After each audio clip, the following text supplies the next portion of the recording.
ஹாய்ங்க எல்லாருக்கும் டே 1 ஆஃப் வாழ்க்கை reset series பார்க்கலாமா? காலையிலே எந்திரிச்சிட்டு நல்லா ஹைட்ரேட் பண்ணிட்டு தோசையும் முட்டையும் வச்சு சாப்பிட்டேன்.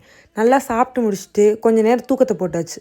அதுக்கப்புறம் எந்திரிச்சு இன்றைக்கி ஒரு கம்ஃபர்ட்டான ஃபுட் சாப்பிட்லாம் அப்படின்னு தோணுச்சு. அதனால் கர்ட் ரைஸும் பொட்டேட்டோவும் தான் பண்ணேன். எனக்கு பிடிச்ச மாதிரி பண்ணேன். அப்புறம் கொஞ்சம் வாஷ் பண்ண வேண்டிய பாத்திரம்லாம் கிடந்துச்சு, அதெல்லாம் விளக்கிட்டு இன்னையிலேருந்து ஒழுங்காக ஸ்கின் கேர் பண்ணுறோம் அப்படின்னு சொல்லிட்டு ஸ்கின் கேர் பண்ணேன். இன்றைக்கி தான் டே 1 ஆரம்பிக்கிறேன் ஒழுங்காக.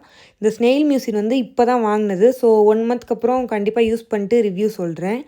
லிப் பாம் தொலைஞ்சு போச்சு. அது கூட தெரியல, அந்தளவுக்கு நான் ஸ்கின் கேரே பண்ணாமல் இருந்திருக்கேன் இவ்வளோ நாள்.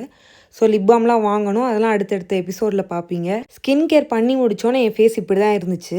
அது இப்பொழுதைக்கு எப்படி இருக்கா இல்லை உண்மையிலே நல்லா ஆகுமா அப்படிங்கிறது பொறுத்து இருந்து தான் பார்க்கணும். அப்புறம் ஈவினிங் போல் ஒரு காஃபி போட்டு குடித்தேன். இது செல்ஃப் ஸ்டிரிங் மக்கு, அதுவாகவே கலக்கி நம்மள்ட்ட கொடுத்துரும். அப்புறம் நைட் போல் வீட்டில் உள்ள பையன் வேலை முடிச்சு வந்துட்டாங்க. அவங்களே தோசைலாம் ஊற்றிட்டாங்க.